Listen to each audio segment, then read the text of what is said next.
जाने क्या ढूंढती रहती हैं ये आंखें क्या ढूंढ रही थी ये तो नहीं पता, लेकिन ये आवाज पर्दे पर एक ऐसा अदाकार ढूंढ रही थी जो शम्मी कपूर साहब से यंग दिखे और राजेंद्र कुमार से थोड़ा बोल्ड। और जब खयाम के संगीत पर कैफी आजमी के लिखे इस गीत को रिकॉर्ड करने का दिन आया तो सबकी आंखें रफी साहब को ढूंढ रही थी। राख के ढेर में शोला है ना चिंगारी, लेकिन शोला और चिंगारी तो मानो रफी साहब के बदन से फूट रही थी। 102 डिग्री बुखार में जब मोहम्मद रफी स्टूडियो पहुंचे तो खयाम ने कहा कि मेरी मानिए रिकॉर्डिंग टाल दीजिए, हम फिर कभी रिकॉर्ड कर लेंगे। आंखें लाल, चेहरे पर उदासी, मगर रफी साहब ने कहा कि नहीं, ये गाना टाला तो पूरा शेड्यूल बिगड़ जाएगा और प्रोड्यूसर को काफी लॉस होगा। आप रिकॉर्डिंग की तैयारी कीजिए, मैं गाऊंगा। वो नहीं माने। थोड़ी देर बाद जब स्टूडियो में संगीत के सुरों के बीच उनकी आवाज गूंजी तो खयाम हैरान परेशान। रफी साहब ने गाना उनकी उम्मीदों से कहीं बेहतर गाया। क्या ढूंढती रहती हैं ये आंखें। लेकिन अब जिसकी उम्मीदों को पंख लगने वाले थे वो तो इसी दिन से रफी साहब का डाई हार्ड फैन हो गया। जीत ही लेंगे बाजी हम तुम। और दोस्तों, जो बाजी ये जीतने वाले थे वो असल में हिंदी सिनेमा के इतिहास में एक टर्निंग पॉइंट बनकर आया, जहां दोनों के वजूद को चुनौतियां मिलने वाली थी। 1961 में आई फिल्म शोला और शबनम के साथ शुरू हुआ मोहम्मद रफी और धर्मेंद्र का सफर देखते ही देखते कहर ढाने लगा।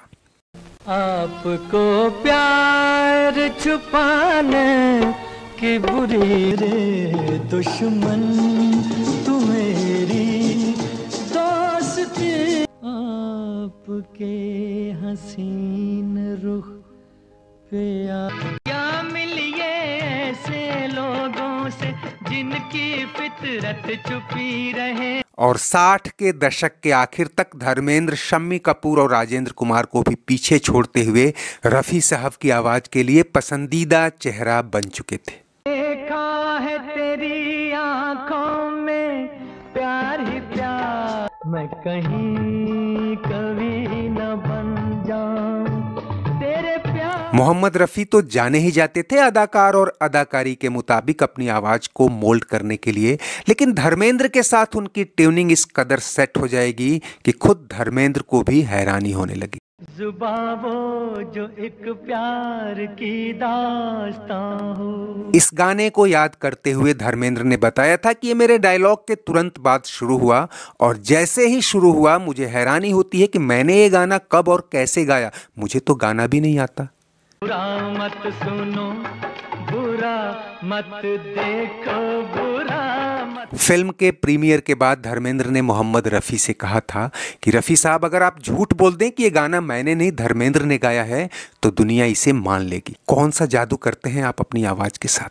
किसी ने कहा है। दोस्तों, साल 1969 में आई फिल्म आया सावन झूमके के इस गाने के कई सांकेतिक अर्थ भी थे जो शायद कह रहे थे कि बुरा सुनने और बुरा देखने का समय आ गया है।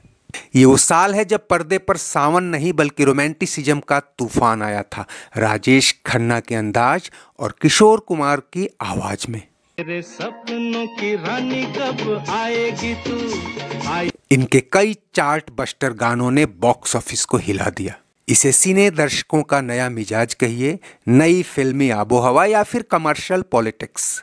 एक आध साल में ही ऐसा लगने लगा कि किशोर कुमार और राजेश खन्ना ने सबको पीछे छोड़ दिया।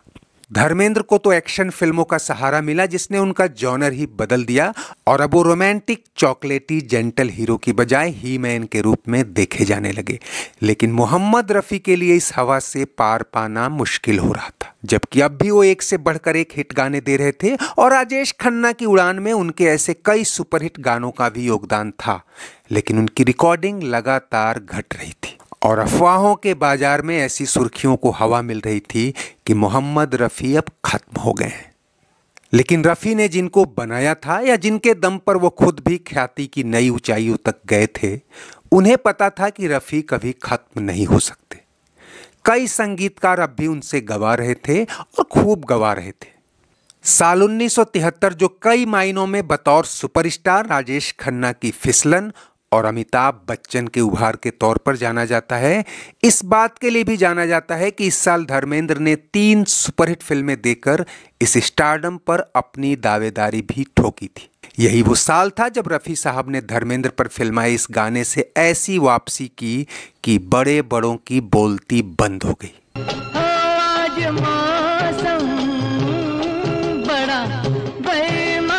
जो लोग कह रहे थे कि मोहम्मद रफ़ी का करियर अब आखिरत की तरफ है, अब वो मुंह छुपाए फिर रहे थे।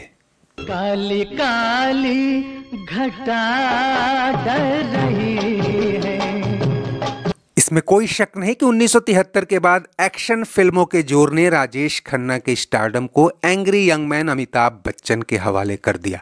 लेकिन पर्दे के पीछे अगर गानों की बात करें तो इस बदलाव में मोहम्मद रफ़ी एक साइलेंट किलर का काम कर रहे थे और सही मायनों में बतौर रोमांटिक हीरो राजेश खन्ना का करियर अगर किसी ने बर्बाद किया तो धर्मेंद्र और रफ़ी की जुगलबंदी ने। साथिया नहीं जाना कि जीना लगी। वैसे 1965 और 75 के बीच मोहम्मद रफ़ी और धर्मेंद्र की जोड़ी ने म्यूजिक रिकॉर्ड पर जो कामयाबी दर्ज कराई, जो पॉपुलैरिटी हासिल की और इंडस्ट्री के लिए जो प्रॉफिट बुक कराया, उसकी तोड़, उसकी मिसाल कहीं नहीं मिलती। मैं गलियों का राजा, तू महलों की रानी। पंचम और किशोर दा की नई धुनों और धड़कती आवाज को युवा पीढ़ी सराखों पर उठा रही थी, लेकिन उसी के समानांतर मोहम्मद रफ़ी कई एक्टर्स पर एक से बढ़कर एक चार्ट बस्टर गाने दे रहे थे।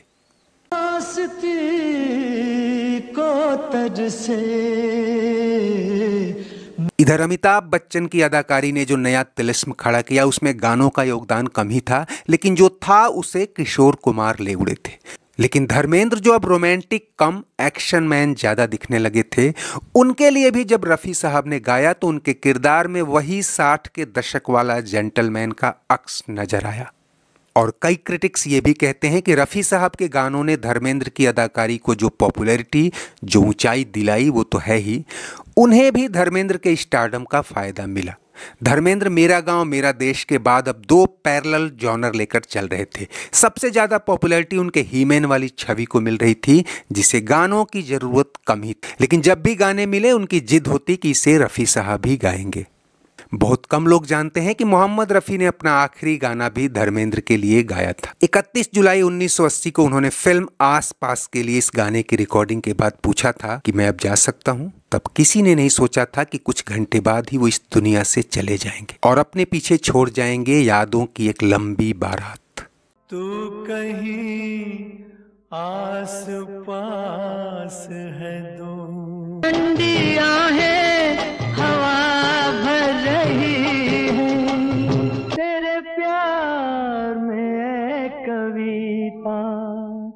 तुझको चाहा ये है मेरी मेहरबानी, प्यार छुपाने की बुरी आदत है मेरे दुश्मन तू मेरी। मेरा दिल मचल गया तो मैं नकली चेहरा सामने आए, असली सूरज छुपी